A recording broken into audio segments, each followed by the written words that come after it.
So as previously mentioned in some of our videos, paint and all of its fame and popularity and the love of paint has brought a whole level of challenges. It's even come to the point where some people have gone as far as to say they wish they would not have ever gotten a painted kitchen and gone with a wood kitchen in spite of the fact that they like the look of the kitchen.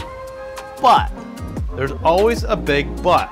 As of recently, we have been trying something a little bit new, or maybe is a lot new. This micro sprayer. This is a pretty neat tool so far. Now, have we used it heavily? No, but we have used it a little bit and done some testing, and today we're going to be doing some more testing and revealing whether you should be purchasing this item or whether it's worth it to you. I've got a link in the description if you want to check it out.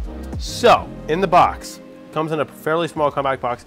You've got the air compressor, you've got the spray nozzle, you've got a miniature aluminum tank, a bigger tank, and a bigger tank, and these two are plastic. Come with caps, caps, some brushes, wire brushes for cleaning the tool out, and then an air hose. And this is an optional piece that you can connect between here and here, and then it's just a gun on a hose instead of directly fastened. So I think for today's demonstration, we're just going to fasten it straight onto here, and it's as simple as just screwing it on. This is rechargeable USB-C. We already removed the cable from the box, but it is USB-C right here, and there's a indicator right there. So 75% battery right now. So once you have that in, you can choose your tank, whatever. It doesn't use gas or paint very fast, so hook it up. So you're just gonna screw it in there, and you want to do this before you put the paint in.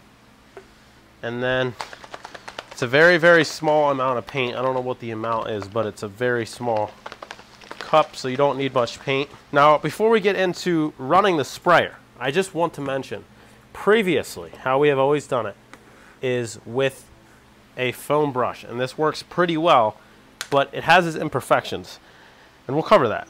So we're going to put some blemishes in this in multiple ways here. First of all, the most common blemish is a nail hole, and that will be in all of your crown molding because you got to fasten the crown molding. So I'm going to put, I'll just put 2 on each side for testing purposes, and we're going to do one side with the foam brush and the other side with the sprayer. So we have nail holes, which is a very common imperfection. So now for the next most common type of imperfection, which is just simple scratches. So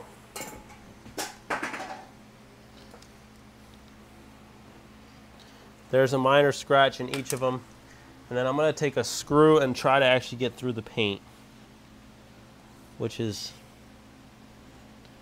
surprisingly difficult. But that is a gnarly scratch, and that can't happen. And that is the whole way through every coat of paint and into the wood. So we've got minor scratch, nail holes, and a major scratch. So now for a typical repair, for the nail holes, we always have to fill them with a putty.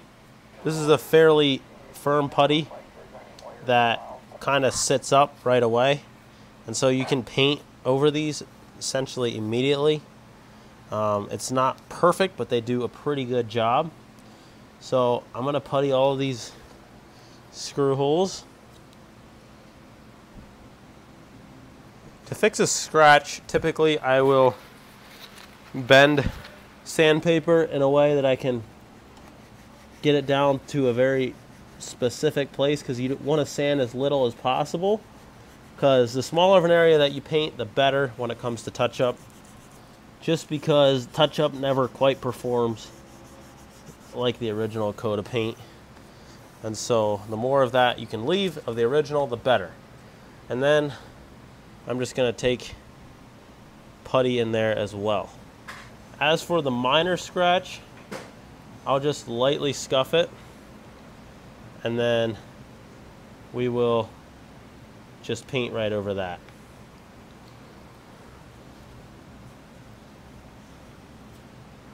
Just got to remove all of our excess putty, and this I usually do with the combination of a paper towel and my fingers. So now we've got them lightly puttied. I'll just briefly sand that, both of those. So we got it looking pretty good. The blemishes are hidden a fair amount. So typical method would be foam brush, and I will put that on this side. So you, like I said, as small of an area as possible, but you do want the paint to go on pretty thick so that you get the proper color and a good cover.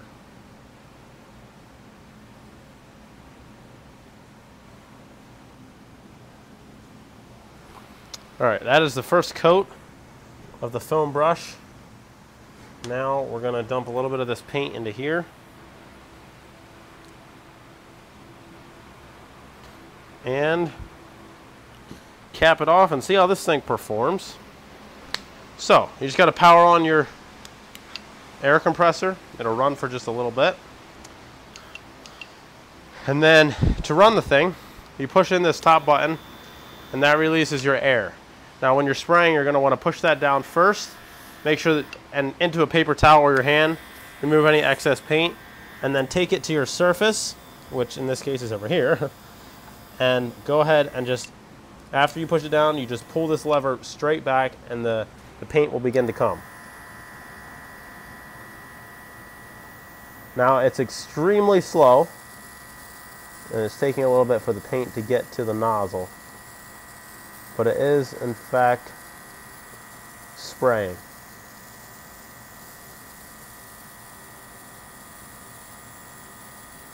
So for a bigger spot like this, it definitely takes a lot of time, or I should say a fair amount of time. So seemed like it wasn't quite spraying properly originally, but Gideon has nothing to do with it, but we did get it to spray a little better. So we got our first coat on. It took a little bit more time on the longer strip and was quite a bit quicker on the nail hole. Actually, we missed this spot here.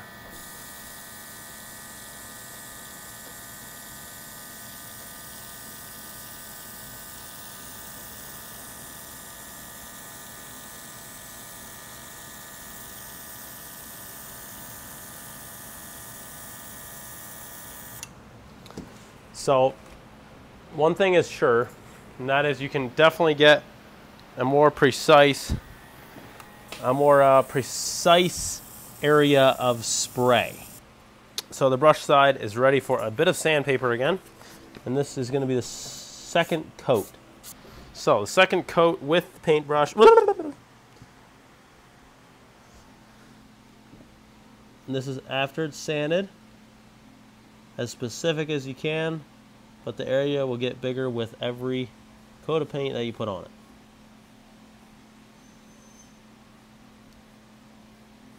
So that's the second coat.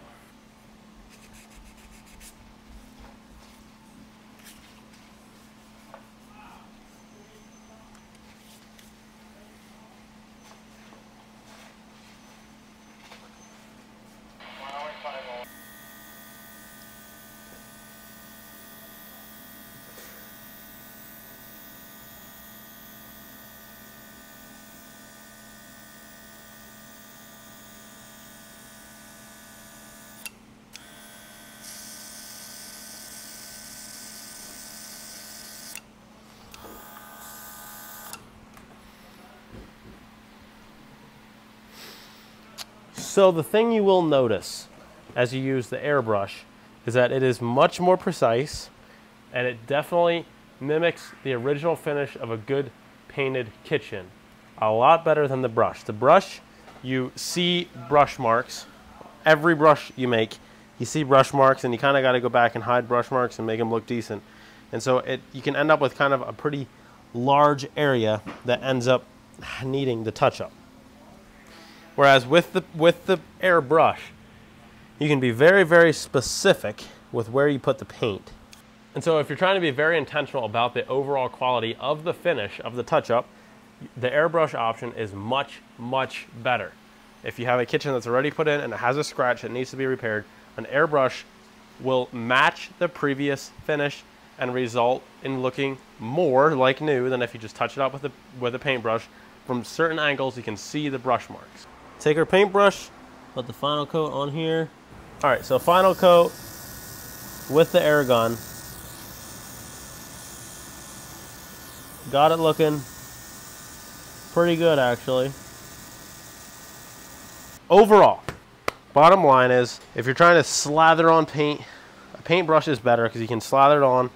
This thing is much more tedious, and so if you're really worried about the finish on the touch-up, you can just take it and touch up little spots, and you don't get the brush marks that you do with the paintbrush. So I would say it's a worthwhile buy to have around your shop to use for specific situations. Just buy yourself one, try it out, and you'll learn for yourself where you want to put it to use and where you don't. Is it a little slow at times? Yes, it's a little slow, but it can be very effective for certain applications. It will match your paint better because it's spraying it on instead of brushing it on. When you brush paint, it doesn't always match perfectly with a sprayed on finish, and that's part of the reason we got into it, and it does actually seem to match better. Thanks for watching. We'll see you next week.